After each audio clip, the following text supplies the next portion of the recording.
तो हेलो दोस्तों, स्वागत है आप सभी का हमारे चैनल में। तो पिछले वीडियो में यहाँ तक हो चुका था। ये यहाँ तक शायद वो पिछला वीडियो में हो चुका था पार्ट 1 में। ठीक है, पार्ट 1 में यहाँ तक जो कि हो चुका था।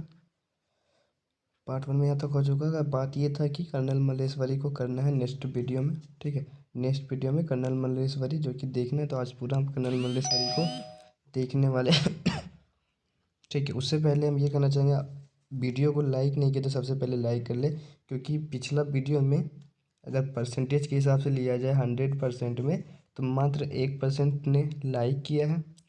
मतलब अगर 100 व्यूज़ आया है तो उसमें सिर्फ एक लोगों ने लाइक किया है। और सब्सक्राइब का बात किया जाए तो सिर्फ 2 लोगों ने, यानी कि 2% लोगों ने सिर्फ सब्सक्राइब किया है। ठीक है, तो मात्र 2 लोगों ने 100 में से सब्सक्राइब और 1 लाइक किया है। तो बस हम यही कहना चाहेंगे कि प्लीज़ सपोर्ट करें।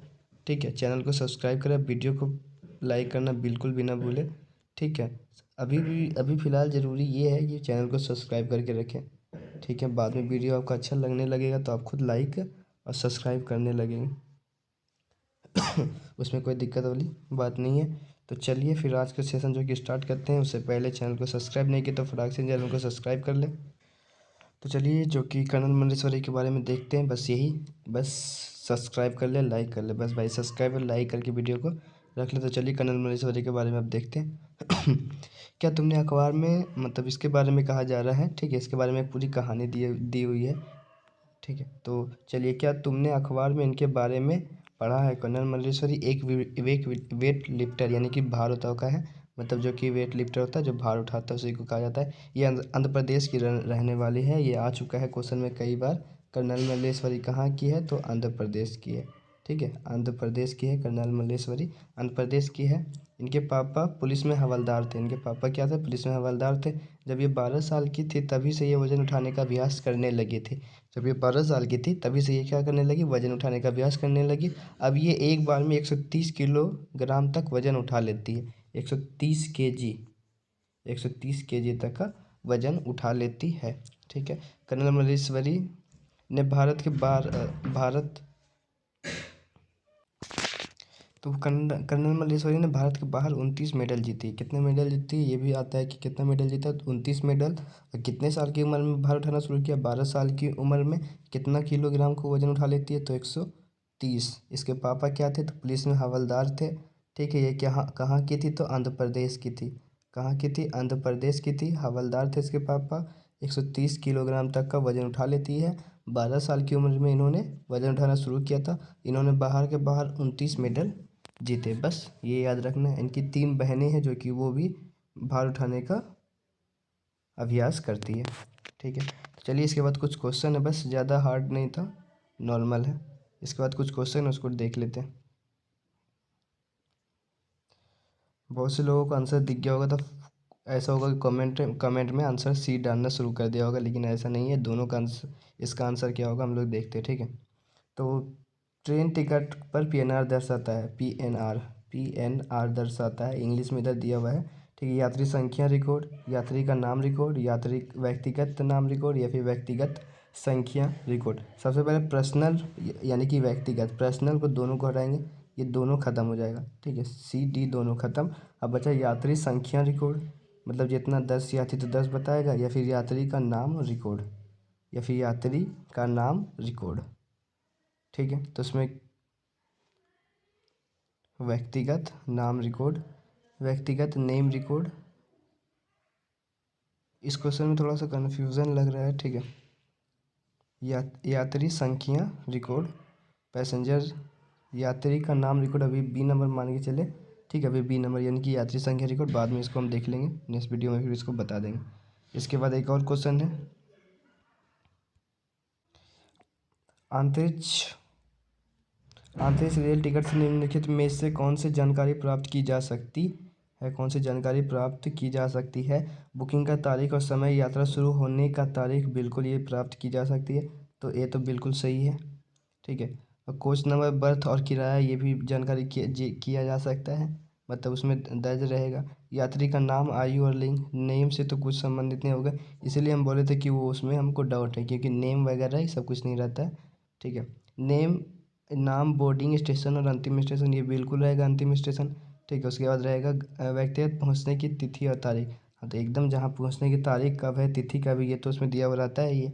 ठीक है, तो मतलब हमारे पास सी नहीं है, बाकी बात सब है। तो सी किस में है, सी डी में है और बी में है, दोनों खत्म, मतलब डी और बी दोनों खत्म। आज बच गया ए बी डी और ए बी डी ई।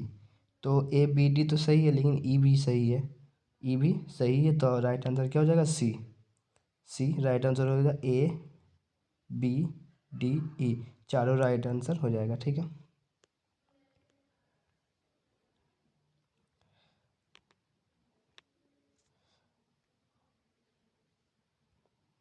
चलिए देखिए, ये भी यहाँ पे इम्पोर्टेंट आ जाता है कुछ। ठीक है, फूलों की घाटी उत्तराखंड में है। ठीक है, फूलों की घाटी कहाँ है, उत्तराखंड में, ये याद रखना है। ठीक है, गोंदा, जेनिया आदि फूल का उपयोग कपड़ों को रंगने के लिए किया जाता है। उत्तर प्रदेश में कन्नौज जिला किसके लिए प्रसिद्ध है, इत्र के लिए प्रसिद्ध है। ठीक है, इत्र के लिए प्रसिद्ध है। ये प्रीवियस ईयर क्वेश्चन में भी आ चुका है, तो इस बार भी आने की पूरी पूरी चांसेस है। और चांस कहाँ पे बनता है, जहाँ पे नॉर्मल अगर क्वेश्चन पूछा जाए ये, तो ये सब क्वेश्चन आ सकता है। अगर पूरा हार्ड क्वेश्चन, ईवीएस कंटेंट का पूरा हार्ड क्वेश्चन रहा, ठीक है, ईवीएस कंटेंट का पूरा हार्ड क्वेश्चन रहा है, तो ये सब क्वेश्चन पक्का है नहीं आएगा। लेकिन अगर नॉर्मल क्वेश्चन रहा तो ये सब क्वेश्चन आने का चांसेस है। हम लोग क्या कर रहे हैं, तो कंटेंट कर रहे हैं ईवीएस का, ईवीएस का कंटेंट।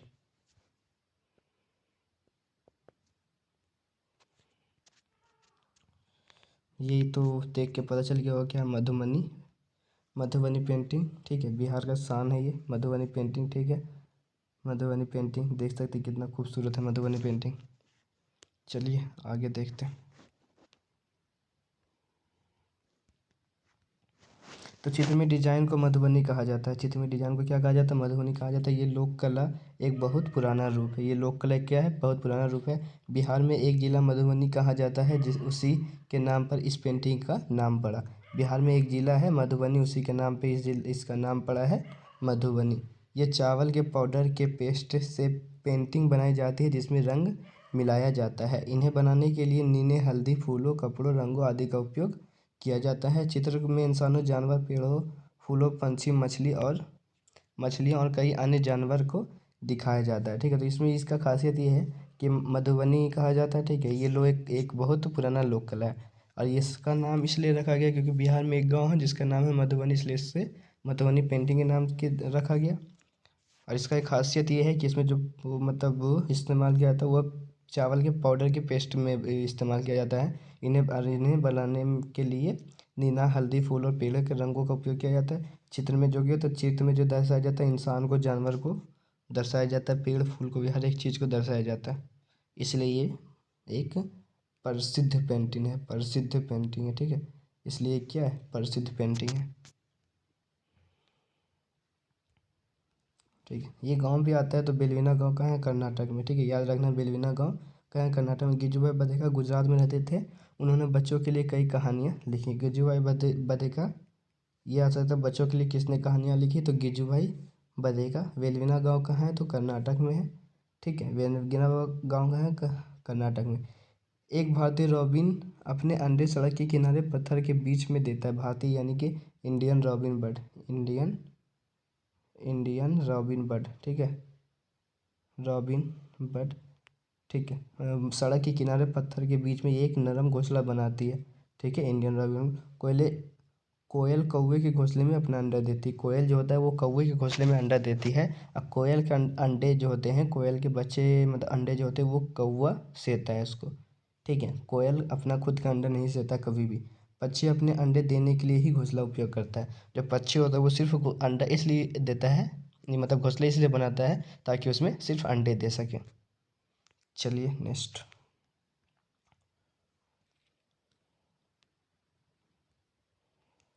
देखिए, चूजे बड़े होने के बाद पक्षी अपनी घोंसला छोड़ देते हैं। ठीक है, मतलब जो बड़े हो जाते हैं पक्षी, उसके बाद क्या करते हैं, वो अब उड़ के कोई कई आसमान में, ज़मीन में, पानी में चला जाता है। नलमद कहाँ है, नलमद्दा, नर्मदा आंध्र प्रदेश में। नलमद्दा,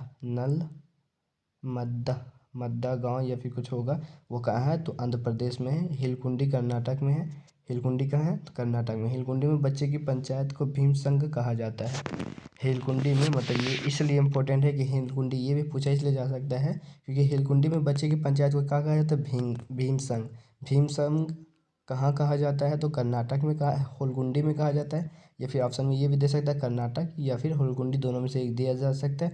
और ये भी पूछा जा सकता है कि कर्नाटक कहाँ है या फिर हिलकुंडी कहाँ है? तो हिलकुंडी कर्नाटक में है। ठीक है। भीम संघ, बच्चे की पंचायत को भीम संघ कहाँ कहा जाता है? तो पंचायत के हुलकुंडी में, सॉरी मतलब कर्नाटक के हुलकुंडी में। हिलकुंडी है क्या? हिलकुंडी, हाँ। चलिए, बरगद के पेड़ के बारे में, जो लटकती हुई शाखाएं की तरह दिखता है वो वास्तव में इस पेड़ की जड़ें है। जो लटकती मतलब जो लटकते जो होता है ना वो ज़मीन की मतलब अंदर शायद चला जाता है तो वो क्या उसकी जड़ें हैं। तो डेजर्ट यानी कि रेगिस्तानी एक पेड़ जो कि ऑस्ट्रेलिया में पाया जाता है, सही है। ओके, पेड़ की जड़ें गहरी तक जाती है, गहराई तक जाती है और पानी पेड़ के तने में जमा हो जाता है। असम में चावल की नई फसल के अवसर पर बिहू उत्सव मनाया जाता है, ये इम्पोर्टेंट है। ठीक है, असम में नई फसल के अवसर पर बिहू उत्सव मनाया जाता है। माघ बिहू 15 जनवरी को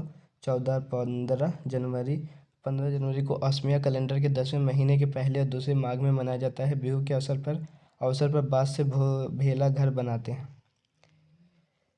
बिहू के अवसर पर बाँस के भेला घर बनाते हैं। मुख्तारपुर गांव आंध्र प्रदेश में तेलंगाना राज्य के पोचमपल्ली जिले में है। मुख्तारपुर गांव इसलिए इम्पोर्टेंट हो जाता है क्योंकि ये पोचमपल्ली से जुड़ा है और तेलंगाना से जुड़ा है, इसलिए मुख्तारपुर गांव इम्पोर्टेंट हो जाता है। आंध्र प्रदेश में है। पोचमपल्ली जिले पारंपरिक व्यवसाय और कालीन बुनाई, खिलौना बनाया, इत्र उत्पादन आदि है। मतलब ये तो इत्र उत्पादन तो ये सही है, ठीक है। मतलब कालीन बुनाई मतलब खिलौना ये सब सही है। मतलब हमें ये पता था कि इत्र के लिए ये सही है।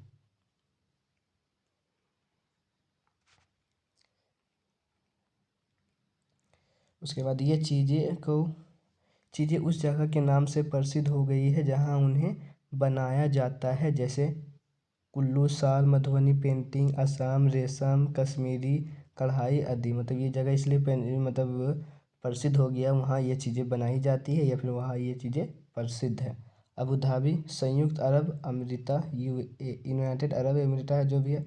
अबू धाबी धरती क्या? दिरहम। ये क्वेश्चन आया हुआ है और क्वेश्चन आ भी सकता है, ठीक है। चिटपन, मलयालम में पिता का छोटा भाई चिटपन भी कहा जाता है, इसे चिटपन भी कहा जाता है, ठीक है। कुंजम्मा जो कि मलयालम में पिता के छोटी भाई की पत्नी यानी कि चाची को करके कुंजम्मा, चाची को क्या कहा जाता है? कुंजम्मा। केरल में कई फलों के पेड़ मिलते हैं जैसे नारियल, केला, कटहल, पपीता, सुपारी आदि के पेड़ मिलते हैं केरल में। रेगिस्तानी में उगने वाला एकमात्र पेड़ खजूर है। रेगिस्तान में उगने वाला एकमात्र क्या है? खजूर है। हाँ, यहाँ पे देखिए नीचे सबसे लास्ट में, केरल में विभिन्न मसालों मिलते हैं जैसे कि तेजपत्ती, इलायची, काली मिर्च और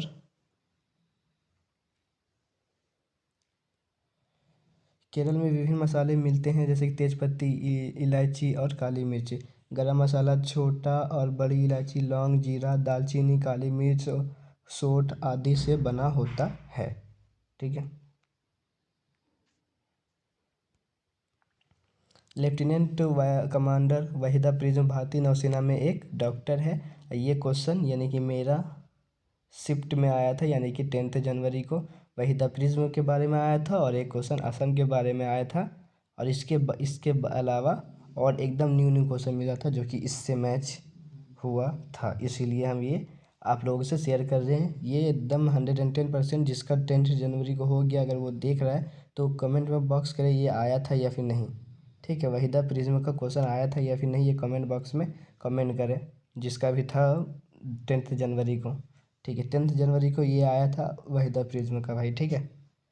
और ऑप्शन वाला पूछा था मतलब A B C D मतलब ऐसे 4 दिया होता है, नीचे में फिर लिखा हुआ था ABCD जो लिखा हुआ रहता है, ऑप्शन वाला क्वेश्चन था, ठीक है।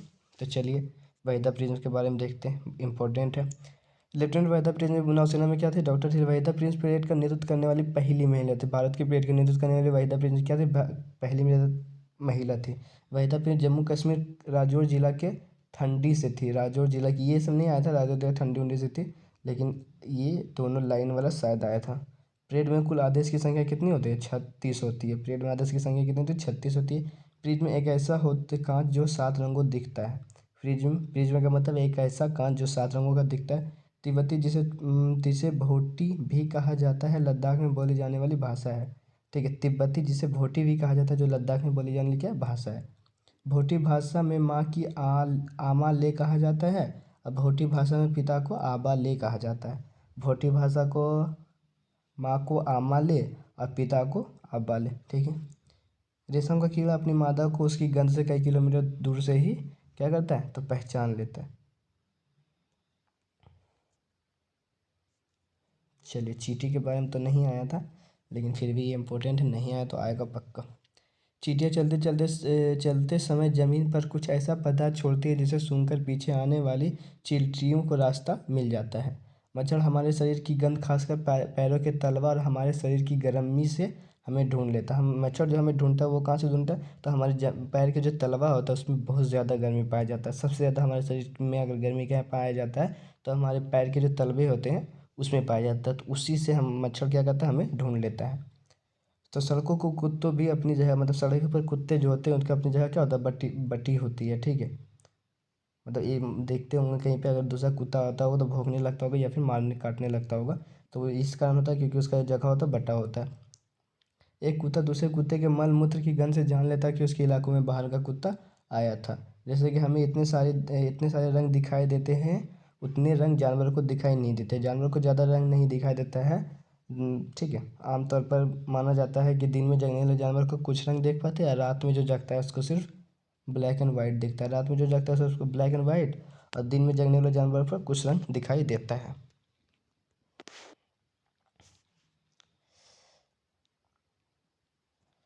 यहाँ पे वही लिखा हुआ है, आमतौर पर रात में जगने वाले जानवर को हर चीज़ को सफ़ेद और काली दिखाई देती। सांप को बाहरी कान नहीं होते, ज़मीन पर हुए कंपन को ही महसूस कर पाता है। जंगल में ऊंचे पेड़ पर बैठा लंगूर अपनी आती मुसीबत जैसे कि शेर, चीता को देखकर एक खास आवाज़ निकालकर अपने साथियों को क्या करता है? संदेश देता है। कुछ पक्षी अलग अलग खतरों के लिए अलग अलग तरह की आवाज़ निकालते हैं। ठीक है, जैसे उड़कर आने वाले दुश्मन के लिए एक तरह की आवाज़, और ज़मीन पर चलकर आने वाले दुश्मन के लिए दूसरी तरह की आवाज़। ठीक है, ये सब नॉर्मल है क्वेश्चन।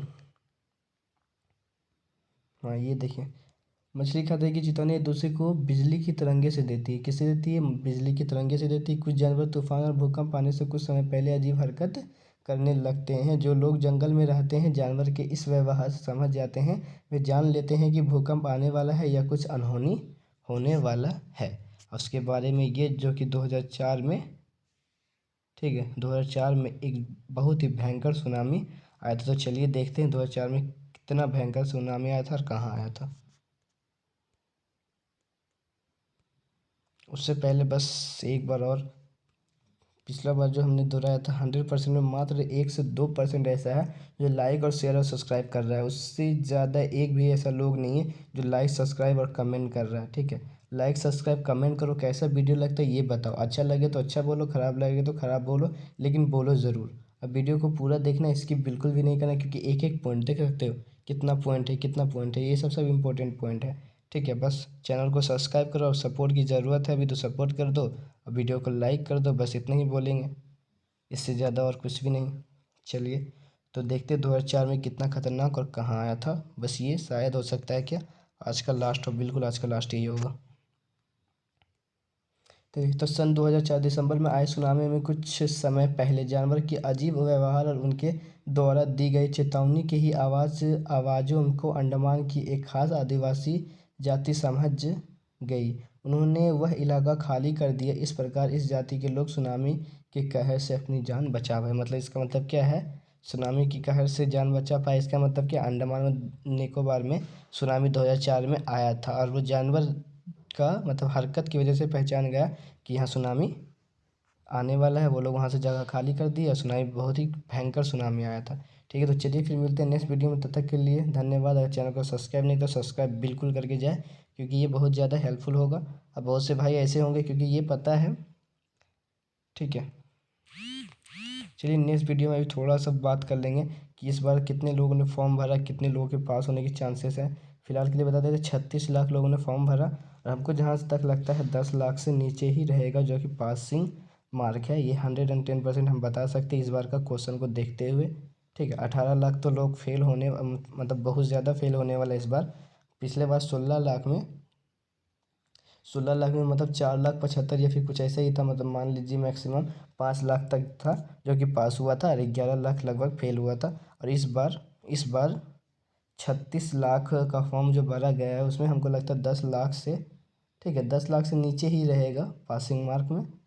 पासिंग जो स्टूडेंट है 10 लाख से नीचे ही रहेगा 36 लाख में, क्योंकि इस बार एग्ज़ाम का लेवल समझ रहे हैं, इसका मतलब क्या, हाई हाई एकदम हाई लेवल था। ठीक है, मेरा 10 तारीख का जो कि शिफ्ट था उसमें हमको पता चल गया कि एग्ज़ाम का लेवल क्या है। इस बार मेरा टारगेट कुछ और था।